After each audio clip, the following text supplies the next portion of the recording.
So where do England go from here? That's what we're going to talk about now. There is a temptation, I suppose, to look at, for all the positives, to look at what happened at England in this World Cup and say, you know what, this opportunity may never come again, or at least not in our lifetimes, not for a generation, for the draw to open up like it did for England, giving us I don't want to say easiest because that's disrespectful to the opposition, but one of the more viable routes to the final that you could possibly hope for to get to a World Cup final. Germany won't be that bad again. Brazil presumably won't be that bad again, although we said that after 2014. Is there reason to believe that this is the start of something for England, or is this a generational opportunity missed? Tom, what do you think? Glass is more half full than empty. I think we've uncovered a lot of players that we didn't think would be so key for England, such as Trippier. Yeah, he's had the tournament of his life. And really we haven't mentioned Maguire yet either. No. Hey, you two. I apologised long ago to Harry Maguire. It's time for Dugan. Yeah, that was a bad call. I did it. Tell the camera. Sorry, Harry. Yeah. Although... No, you can't. There were a couple of times where he still looked a little shaky on the ball at the back, like he did in the first couple of games, which is what we were saying. None of the defenders brought the ball out from the back like Maguire. He actually asserted himself on the game, which, fair play to him, he's come from... he had a better World Cup than Walker, certainly. Yes, he's definitely shone. I wouldn't be surprised if he goes to a bigger club when he comes back. I think in terms of the we're losing Alderweireld. Yeah. The brand of football England's playing now is a lot more exciting. We have a lot of attacking players. I think it's a shame that Ali was perhaps not fully fit and couldn't really apply himself. But Lingard's done himself wonders in Kane. I mean, he's really announced himself on the world stage. And Southgate is now seen as someone that we can trust to take us forward. I do actually think, and maybe this is that naive, overly optimistic England fan, which is now back in fashion, by the way. I was mocked roundly for this for several months before the World Cup. But I do think it's the start of something.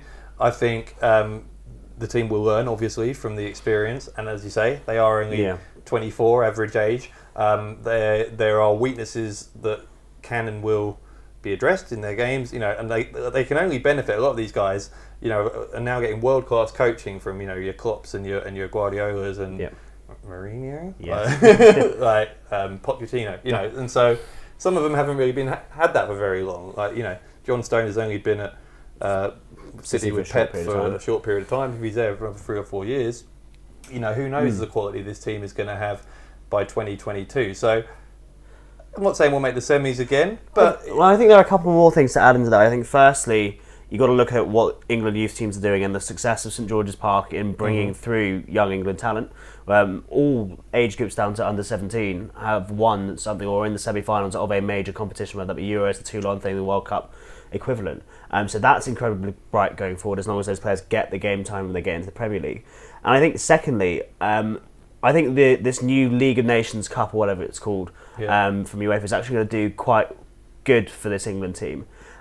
You're going to have regular exposure to high quality opposition, and in a kind of not massively high stakes but not massively low stakes, a level of competitiveness that you can blood in young players in. You can take one of those kids in the under-19 team and give them a second half appearance, run out against France. You can try some things against high quality opposition rather than playing those crap friendlies, or rather than playing rubbish qualifiers going away to, I don't know, like Liechtenstein on a Wednesday night. This is going to provide such a good opportunity for development for players. By the way, I knew we were playing Spain next. But do you know who we're playing in November?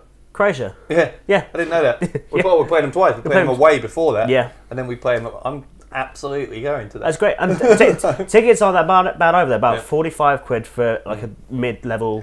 And it will sell out, actually. Yeah. Which also leads me to the final thing I want to say about positives for England and hope for the future is that, again, not to be the one that said I told you so, but I did say this cynicism about the England team, which was justified to a point after what happened with Iceland and in the past 10 years.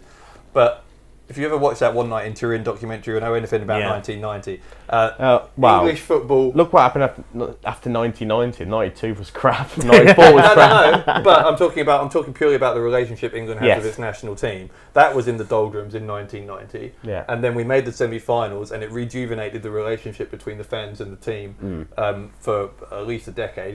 Euro 96, France 98 all comes out of... that. Without that happening in Italia 90, I'd Yeah, argue of none course, of that yeah. happens later in the 90s. And so that's a big positive, right? Yeah. Yeah. Good. All right, well, we all agree. Well, and then we don't forget that the next Euro is the semi-final and final at Wembley. Yes. So Let's win it. Yeah. Bring it home at home. All right, let us know what you think. Is there reason to be hopeful for England? What are the positives? And I think there are a lot, actually, that we can take from this World Cup. So let us know what you think in the comments.